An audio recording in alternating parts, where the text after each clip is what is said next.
ես զարմանքով եմ արձանագրում, բայց հիմա սա չեմ ասում վիճակագրության համար, ես հիմա կկարդամ այդ թուղթը, որը ԵՀԿ գործող նախագահողի հայտարարությունն է 1996 թվականի ԵԱԿ գագաթաժողովի արդյունքներով և այդ ժամանակ եղել է Շվեյցարիայի արտգործնախարարը։ Մեջբերում եմ, թարգմանած հայերեն, ԵԱԿ գործող նախագահի հայտարարությունը։ Դուք բոլորդ գիտեք, որ վերջին 2 տարիների ընթացքում որևէ առաջընթաց ձեռք չի բերվել լուծելու Լեռնային Ղարաբաղի հակամարտությունը և Ադրբեջանի Հանրապետության տարածքային ամբողջականության խնդիրը։ Ուշադրություն դարձրեք։ Լեռնային Ղարաբաղի հակամարտությունը չի հաջողվել լուծվել և Ադրբեջանի Հանրապետության տարածքային ամբողջականության խնդիրը։ Ցավում եմ, որ Մինսկի համաժողովի համանախագահների ջանքերը համաձայնեցնելու կողմերի տեսակետները կարգավորման սկզբունքների շուրջ հաջողության չեն հասել։ 3 սկզբունքները, որոնք պետք է դառնան Լեռնային Ղարաբաղի հակամարտության կարգավորման մասը, առաջարկվել են Մինսկի խմբի համանախագահների կողմից։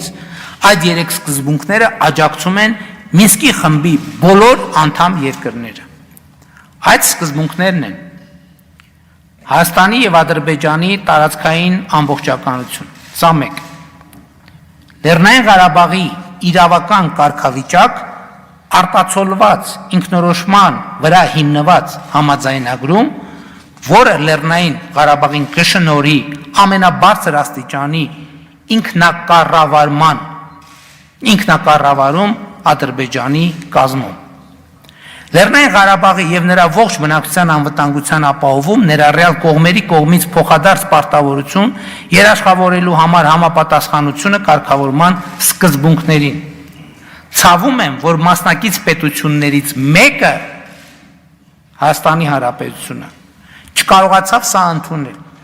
Այդ սկզբունքները աջակցում են մասնակից բոլոր պետությունները, ԵԱՀԿ բոլոր պետությունները։ Այս հայտարարությունը ընդգրկվելու է Լիսաբոնի գագաթաժողովի փաստաթղթերում։ Մի նյուանս կա, որի մասին մինչև այս պահը չեմ խոսած, այսօր առաջին պահը։ Խոսքը ինքնակառավարման մասին է, ոչ թե ինքնավարության մասին է։ Հասկանում եք։ Սա Լեռնային Ղարաբաղի խնդրի կարգավորման միջազգայինորեն ընդունված սահմանադրությունն է։ Եվ ինչ է սա նշանակում։ Սա նշանակում է, որ հայկական իրականության մեջ Լեռնային Ղարաբաղի ինքնորոշում հասկացությունը սխալ է հասկացվել։ Լեռնային Ղարաբաղի կարգավիճակ հասկացությունը սխալ է հասկացվել։ Թե մեկը, թե մյուսը նշանակել են, որ Լեռնային Ղարաբաղը պետք է լինի Ադրբեջանի կազմում։ Իսկ հայկական իրականության մեջ այս ամենը սխալ է հասկացվել,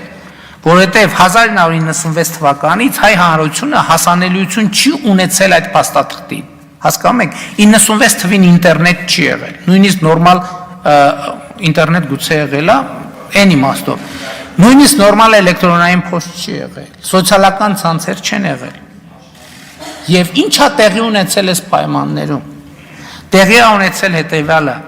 Հայաստանի կղերաֆեոդալական էլիտան Հայաստանի ժողովրդին խաբել է, մոլորեցրել է, իշխանությունը զավթելու և պահելու համար։ Սա է ամբողջ ճշմարտությունը Լեռնային Ղարաբաղի մասին։ Սա է ամբողջ ճշմարտությունը։ Կղերաֆեոդալական էլիտան Լիսաբոնի փաստաթուղթը թաքցնելով և նենգափոխելով Լեռնային Ղարաբաղի հարցը օգտագործել է Հայաստանում իշխանությունը զավթելու և պահելու համար։ Եկեք նայենք ժամանակագրությունը։ 1996 թվականի դեկտեմբերի 3